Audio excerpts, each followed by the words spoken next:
So tomorrow, August 10th, patch 12.15 hits for Teamfight Tactics. It's going to be our second to last major patch for set 7 and before we go into set 7.5, which I'm super excited for. That's going to be hitting PBE 2 weeks from now on the 24th of August. So looking forward to that. But the meta has actually hit quite a stable point since the B patch last week. It's the first time pretty much since the beginning of the set I hit masters on this patch, so I think everything is pretty nice. At least it's clicked for me. But basically for the next couple of weeks, they don't want to mix up the meta way too much, and they want people to be able to have fun on 7 until 7.5 comes out. So it's going to be a small patch that we're going over, but I figured I would just run down some of the major notes for you guys, and then we all can get hyped for PBE of set 7.5 in 2 weeks. So starting off with traits, this is kind of a short slide. A couple of the shimmer scale items are getting buffed. Heart of Gold only requires 2 units still alive in order to get a gold instead of 3. Mogul Mail is also going up to 8 HP per stack instead of 5. Goldmancer Staff is gaining 1 AP per gold. This is only in Hyper Roll because it was underperforming in that game mode. I don't know if this will be a huge change in the meta. China already has really liked Shimmer Scale. The main thing is this is just going to allow a Shimmer Scale emblem to be way more playable in the early game because of the consistency of being able to get good items. Trainer, I think, is going to be interesting to see how people play it. There's a little bit of damage being reduced to Nomzi's spell damage. However, when you go 3 Trainer, it's not getting double damage, it's getting triple damage. So the potential to have a really strong Nomzi carry, maybe with like 3 ice cream cones, maybe Jeweled Lotus and Meditation, it might be able to get super strong depending on how many snacks you're able to feed into it. But a little bit weaker if you don't run the 3 Trainer. For 1 and 2 cost champs, Ezreal's just getting a little spell damage. He has been feeling a little weak in the early game, especially at 2-star in my opinion. I think this buff was needed, especially now that blue buff plus blue battery does not work on Ezreal anymore. So he won't be as oppressive in the meta like he was at the beginning of the set.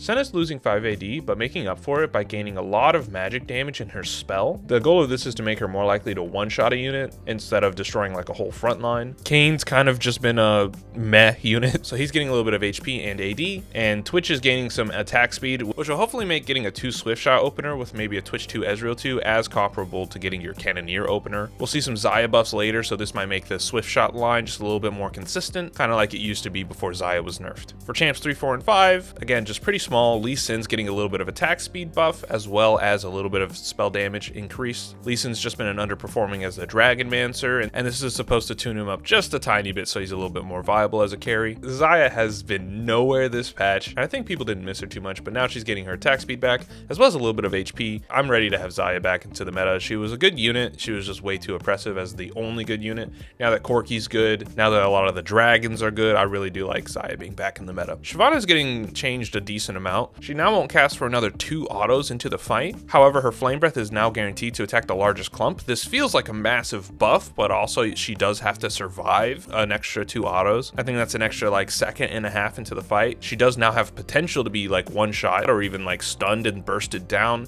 before she transforms and gets that huge pool of health from Shapeshifter. However, once she does cast and land, she won't be flame breathing the enemy's bench anymore and is actually going to do pretty good damage against your entire team. I think it'll be interesting to see how this one goes. I personally think you just take her off of the front line and maybe have her wrap around like some melee carries and then she'll be fine. For items, the Ornn item Eternal Winter is just getting a little bit less attack speed slow, down from 30% to 20%. This plus Gargle Stoneploy losing 2 armor and MR per target. Normally you would put these 2 items together, so this is going to be an interesting nerf to solo frontliners like maybe your Ornn or maybe your Nico. And Rocket Propel Fist is losing 50 HP, just a tiny nerf to make it perform more balanced in the meta. For Augments, Eye of the Storm, that gives AP to any unit in the front and center of the map at the start of the fight, is now gaining a little bit extra AP from 40 to 45 before the Lightning Strike from Tempest, and 120 to 135 after the Lightning Strike from Tempest. Intercosmic Gifts is now guaranteed to give you a bonus orb every Astral Shop, and Stand United is nerfed across the board. This is actually a really huge nerf to Corki, but now that Xayah's been buffed, it's also a nerf to Xayah. I think it was pretty good in the Guild Xayah version, and this is just consistent with the AD changes that happened last major patch. For traits small, Jade 6 is just going to lose 1% healing. This has attack speed, it's just healing. Super tiny nerf, I don't think it'll impact anything. But then for small champion changes, Karma's spell no longer fizzles whenever she's attacking a dead enemy. It used to do just nothing, now it will target the Hex and still do all of her spell AoE damage. So a decent buff to Karma carry. Ashe 3 now gets a bit of spell increase. Probably not going to be that good, but if people want to play it, go ahead. Nami's spell damage and spell healing is being nerfed again. I think they've nerfed Nami just about every patch. This champion is just really weird. I don't know how I feel about her.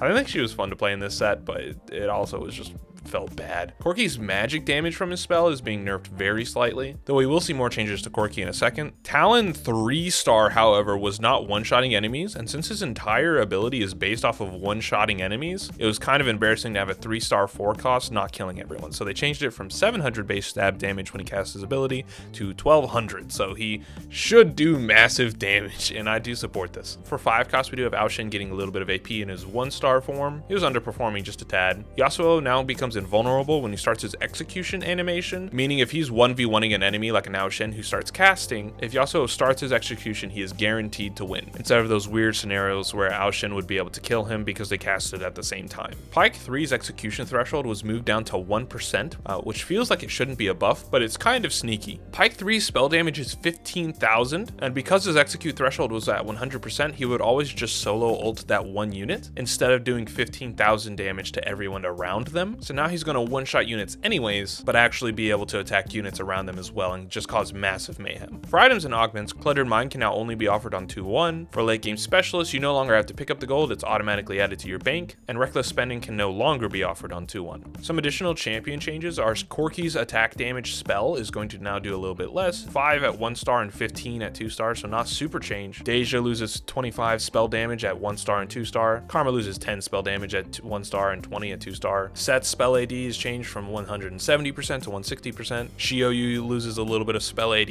and Cavaliers lose a little bit of MR and armor at 3, 4, and 5. These all just tune overperforming comps down just a tiny bit, hopefully keeping the meta in a pretty balanced space instead of having anything too strong. Here's the list of bug fixes, not going to list them all, but it mostly fixed a couple of issues with Zephyr, as well as targeting for units like Deja and Bard. Siphon's Bite can also hopefully no longer be dodged at all. And that's everything you need to know for set 12.15. And if you're new to this channel, please consider hitting that subscribe button. We're really close to 1,000 subscribers. I also post a lot of VOD reviews on my channel, trying to help you guys improve in your TFT gameplay. And if you did hit it, I really do appreciate it. It helps me out a ton, and I'll see you guys in the next video.